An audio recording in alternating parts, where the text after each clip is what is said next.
Bumbershoot is an amazing, amazing arts and music festival. It's always happened here at Seattle Center. It's really a part of the fabric of Seattle. It represents the best of Seattle.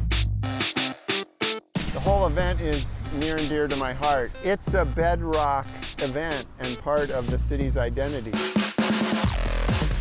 You might see some amazing visual art. This is the height of my artistic abilities. You might see a short film.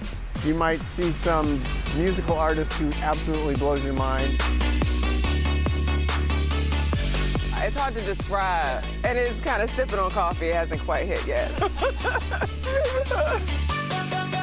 Tremendous celebration of the arts, tremendous celebration of music. You discover things that you never would have discovered.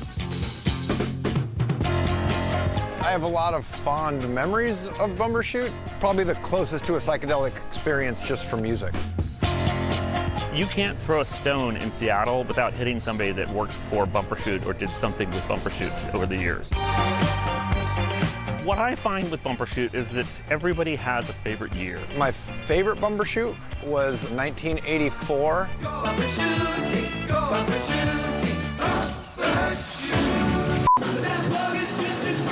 In 1996, Memorial Stadium right there was the site of our single biggest headlining show. Bumbershoot, thank you. Bumbershoot rock! 2018 was my favorite year, and my favorite moment happened right here. Obviously, it looks very different today because the situation that we are living on, but can you believe the city of Seattle and Seattle Center has been celebrating Bumbershoot for almost 50 years? That's right, 50 years. I can't believe it's 50 years. 50. No, that makes sense.